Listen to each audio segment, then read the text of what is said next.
Okay, so we're going to do exercise 11, page 10. It says show that the most probable speed of a collection of gas particles is going to be equal to the number square root of 2RT over molar mass. So show means prove. So we got to do some math. Now, a most probable speed, it says in the problem, exercise 11, is when equation 7 is at a maximum. Here's equation 7. What? Look at all that stuff. There's like an exponential function. There's all kinds of stuff there. When this function is at a maximum, we have the most probable speed. What's the function? Well, we saw it. The function is this, what's called the Maxwell distribution of speeds, sold in the last video. So it kind of looks like this. And we said there's different averages. Well, the most probable is right here at the max. So how do we find the maximum of any function? Well, the maximum is where the slope at that point is 0. And the slope of a curve is obtained through a derivative. So if we take the derivative of this function and set it equal to 0, slope will be 0, we could solve for v at that point. So we have to take a derivative of our function. We've got to take a derivative of this function, set it equal to 0, and solve for v. Okay, so I've rewritten the function right here. Hopefully you can see that. And I want to take a derivative of it. Now, there's a bunch of constants in here. We want to take a derivative with respect to speed. So I'm going to pull out all those constants. So I've got my 4 pi. I'm going to move that v squared over there, and I'm going to put, this is all big constant. So I have mass over 2 pi kt to the 3/2. And so what's left is this v squared times e to the negative mv squared over 2 kt. Now, I haven't taken the derivative yet, so I still have to take the derivative. And I look at this thing, and the constant, that's not going to change. So I got 4 pi m 2 pi kt 3/2. I got to take a derivative of this. Oh, look at this. Our variable is v. We have v as a squared here, and then we have v inside this exponential function. This is a product of two functions of speed.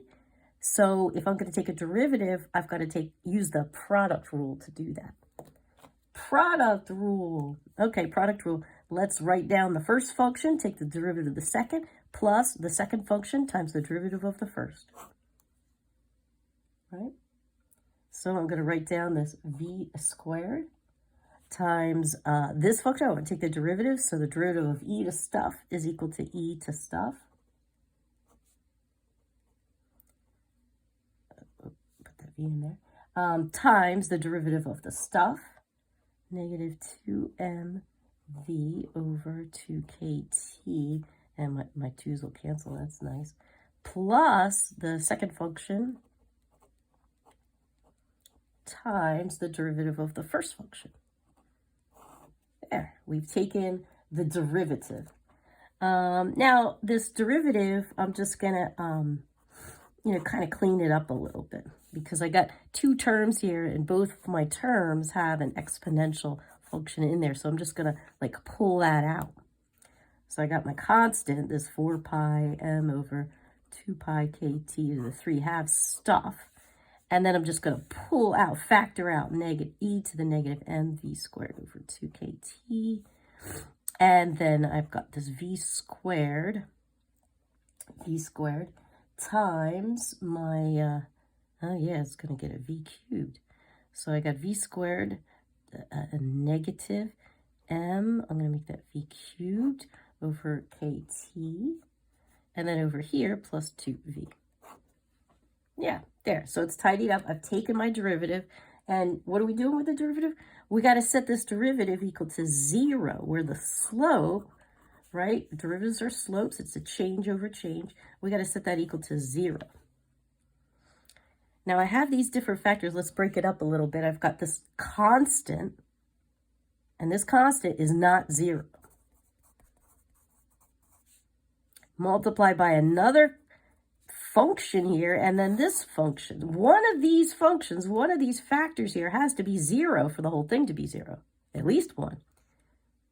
This function, if you plot it with Desmos, it's never going to be 0.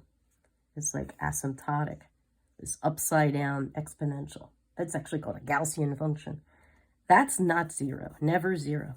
So that means this has to be set equal to 0. All right. So I've taken my expression here, just so that, and I've set that equal to 0. And then I could just move that to the other side, clean it up a little bit, and solve for v. So v is equal to the square root of 2kt over m. We set out to prove most probable speed is equal to the square root of 2rt over capital M. Okay, they're not quite the same. What? Well, you're going to need, sorry, a little piece of information about K.